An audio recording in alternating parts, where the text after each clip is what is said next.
These days, being broke feels more normal than being financially stable. Sure, there are some real reasons tied to outside circumstances, but personal habits and choices play a big part in it too. The rising costs of homes, student loans, expensive cars, and just day-to-day harder to get ahead. But it's like people have started to accept being broke as just a permanent part of life. One of the reasons being broke has become so normal is a lot of pressure to look like you're doing well, even if you're not. It's kind of funny when you think about it, because people will laugh at the fact that they have no money, going into more debt. Take cars, for example. Driving a brand new car is seen as the standard, while having an old, beat-up car is often judged. Or think about the impression you make when you roll up in an older, budget-friendly car versus a brand new one fresh off the lot.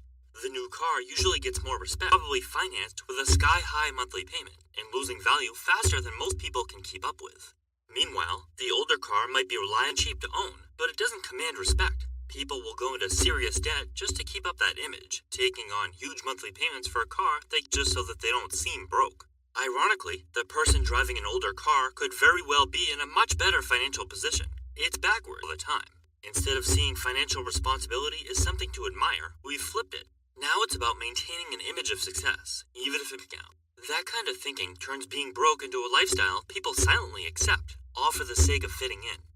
It's kind of wild how people who don't have an amazing apartment or home, like if you have roommates, live with family, or just don't have your own place, people automatically see that as a bad, unspoken rule that unless you're throwing away a big chunk of your paycheck on rent or a mortgage every month, you're not really independent, and you're not really doing well. When you break it down, it makes no sense.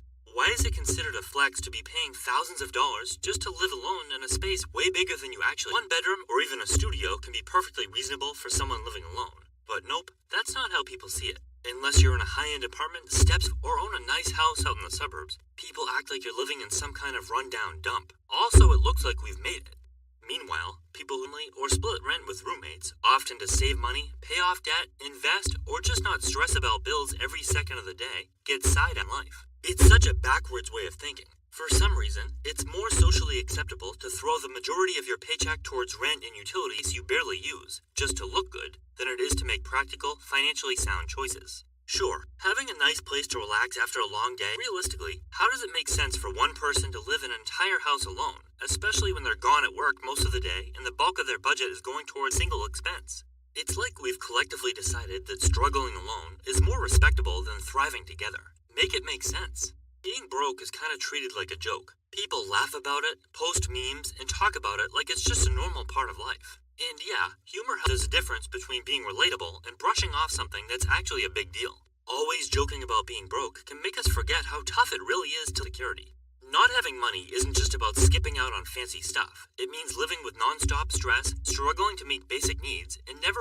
When you're not financially stable, even little problems can become major problems. Comfort, freedom, peace of mind, those things start to feel out of place, something working against us. The cost of living is through the roof, and plenty of people are facing real obstacles. But there are also chances to push through and figure ready to take action and make a change. Sometimes people get stuck in this passive mindset, constantly joking about being broke while continuing that cycle. They'll say things like, "I'll never be able to own a house," and just laugh it off like being stressed and broke all the time is something funny. Becomes an identity instead of a situation you can change, it makes it harder to take action. And this isn't just about chasing money just to show off. It's about stability and not living in constant worry. Instead of brushing off financial struggles, we should be having real, honest conversations about how to get. So many people treat debt, like student loans, as a permanent burden rather than a challenge they can overcome with focused effort. This minds student loans. It shows up across all types of debt. Instead of making short-term sacrifices to wipe out these financial obligations, they opt for a more comfortable approach that delays progress. The idea of living like no one else now so that they can live like no one else later doesn't appeal to them. They want comfort now. They refuse to make small sacrifices, like cutting back on DoorDash, that could lead to bigger success, and as a result, they don't get anywhere. It takes priority over the long-term rewards of financial freedom, stability, and true wealth building. They're unwilling to commit to disciplined habits for a few years, card balances, or student loans, at which point they can loosen up, and as a result, it's becoming more common to see people in their 40s still burdened by card debt. Meanwhile, the same people are going on vacations as if skipping a trip is worse than paying 30% interest to a credit card company. It's a sense, but it's one many people seem willing to make. In some circles, there's an odd stigma about building wealth and striving for financial independence, something to be embarrassed about. People tend to look down on those who prioritize budgeting, long-term planning, and smart investing, not because those goals are wrong, willing to put in the same effort themselves.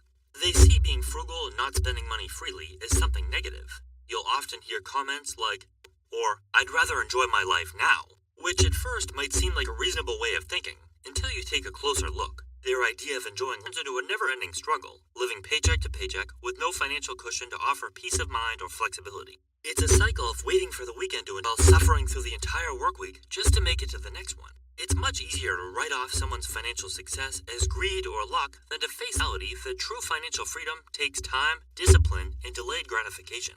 For many, it's more comfortable to criticize than to change. Their own criticism usually comes from a place of envy or insecurity. Some people aren't satisfied unless they're living up to high standards, even if they can afford. They want what they want, whether it's a new car, frequent meals and dinners out, or the latest, most modern kitchen in their home, and they'll spend if it leaves them broke. While there's nothing wrong with wanting to enjoy life, it's worth asking, how is spending $100 on a single dinner, paying $900 a month, borrowing against your home equity for a $100,000 kitchen renovation that you must have, or taking high-end vacations while living paycheck to paycheck, truly, and the desire for the latest kitchen remodel or luxury getaway often outweighs practicality, even when more affordable options exist. It's less about and more about maintaining a certain image, one that can quietly lead to stress, debt, and long-term instability. The ironic part is that many people don't even and the financial burdens that come with them aren't actually bringing them happiness. In many cases, they're buying things more to maintain an image or impress any real need or personal satisfaction. It's pretty crazy that being broke and living a lifestyle beyond your means is seen as normal and more below one's means and investing for future financial security. Overspending is not only normalized, it's often glamorized, while frugality and financial stood or even mocked. People are more likely to celebrate someone going into debt for a new car than someone living quietly, building wealth through budgeting, investing, and the truth is, living below your means isn't about deprivation, it's about freedom. It's the freedom to not stress about bills, to walk away from a toxic career early, or to take a break without financial panic. Until we shift our mindset and start respecting long-term thinking and financial independence as admirable, keep seeing generations trapped in a cycle of debt, chasing appearances instead of security.